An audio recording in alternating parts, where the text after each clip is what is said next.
Capítulo 8. Ainda que eu andasse por veredas tortuosas, Deus me procurava. Ainda que eu andasse por veredas tortuosas, Deus me procurava. Eu preparava o caminho à graça por serviços de caridade natural que, por inclinação de minha índole, não raras vezes prestava. Às vezes, atraía-me Deus para uma igreja. Lá eu sentia certa nostalgia, quando cuidava de minha mãe doente, apesar do meu trabalho no escritório durante o dia, e sacrificava-me realmente um tanto. Atuavam sobre mim poderosamente essas atrações de Deus. Uma vez, foi na capela do hospital, aonde me levaste no tempo livre de meio-dia. Fiquei tão impressionada que me encontrei a um passo apenas da minha conversão. Eu chorava. Em seguida, porém, vinha o prazer do mundo derramar-se como uma torrente por sobre a graça. Os caminhos aforaram o trigo. Com a explicação de que religião é sentimentalismo, conforme sempre se dizia no escritório, lancei também essa graça como outras debaixo da mesa.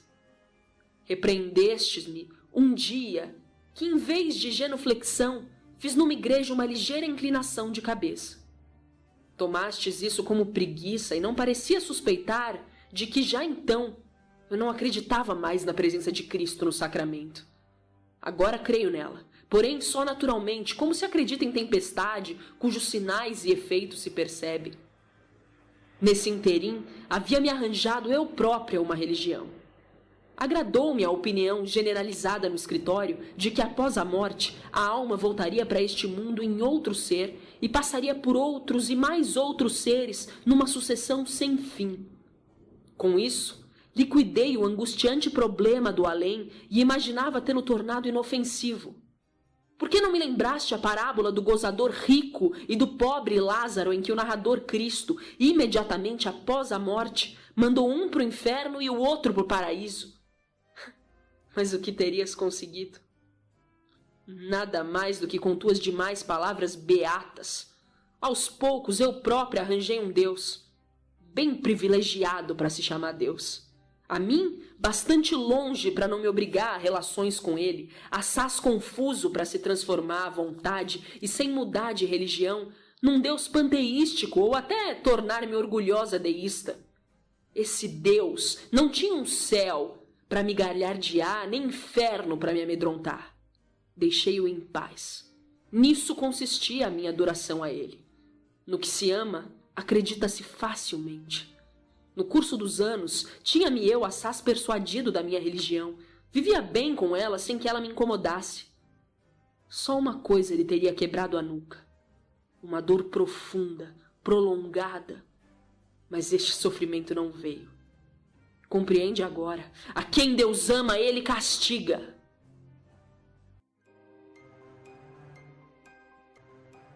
Capítulo 9. Deus toma tudo mais a sério do que os padres.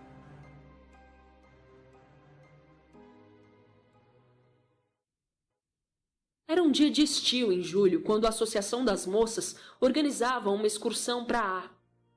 Gostava eu, sim, das excursões, mas não das beatarias anexas. Outra imagem, diferente da de Nossa Senhora das Graças de A, estava, desde pouco, no altar do meu coração. O granfino Maxene do armazém ao lado. Pouco antes conversávamos divertidamente algumas vezes. Convidara-me nessa ocasião para fazermos uma excursão naquele mesmo domingo. A outra com que costumava andar estava no hospital. Reparara, assim, que eu tinha deitado um olhar sobre ele. Mas eu não pensava ainda em casar-me com ele. Era afortunado, porém amável demais para com muitas e quaisquer mocinhas. Até então, eu queria um homem que me pertencesse exclusivamente como única mulher.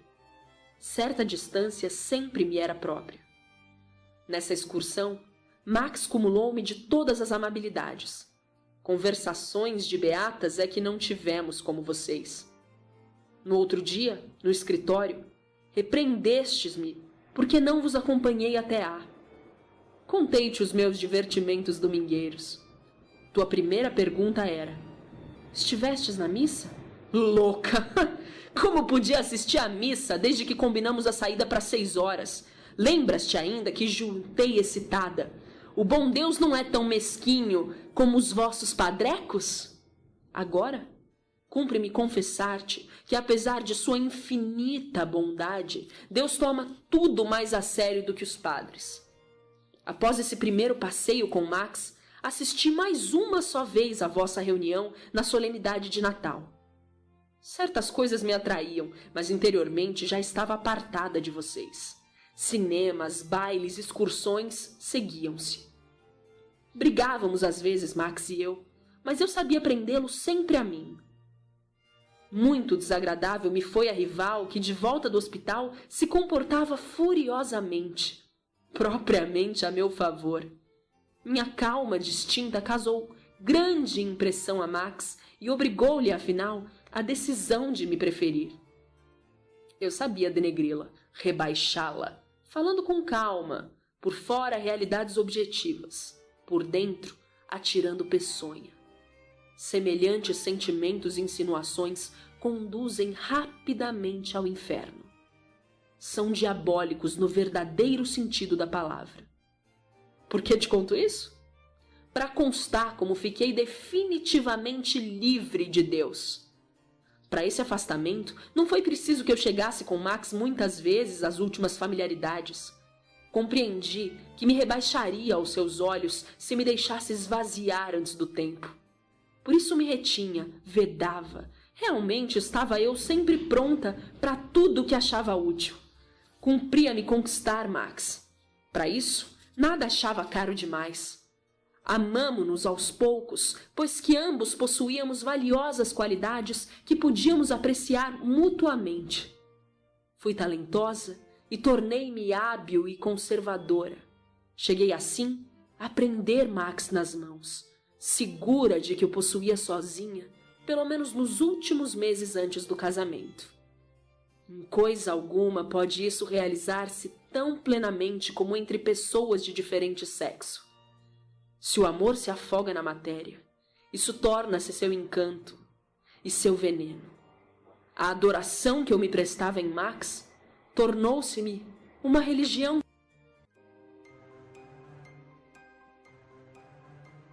Capítulo 10. Um casamento indigno e no pecado.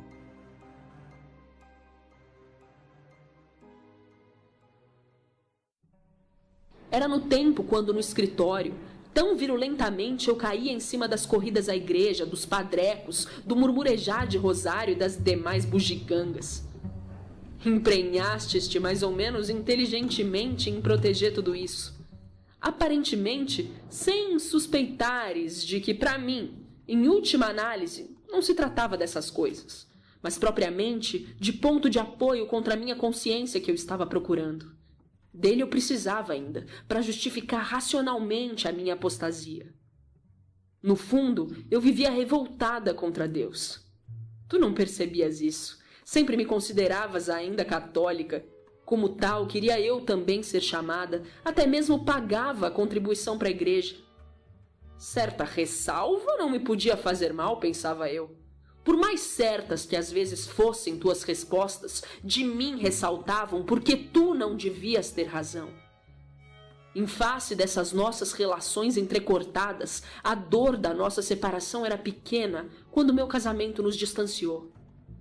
Antes do meu casamento, confessei-me e comunguei mais essa vez. Era uma formalidade. Meu homem pensava como eu. De resto, por que não haveríamos de satisfazê-la? Cumprimos-la como qualquer outra formalidade. Vós o chamais indigno. Após aquela indigna comunhão, eu tinha mais sossego de consciência. Essa era a última. Nossa vida matrimonial decorria, em geral, em boa harmonia. Em quase todos os pontos tínhamos a mesma opinião. Também nisso.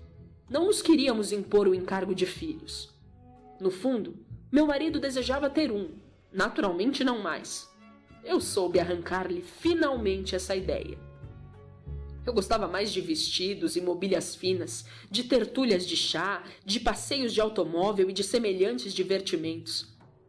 Era um ano de prazeres terrenos entre o casamento e minha repentina morte. Cada domingo passeávamos de automóvel ou visitávamos parentes do meu esposo. De minha mãe eu me envergonhava, então.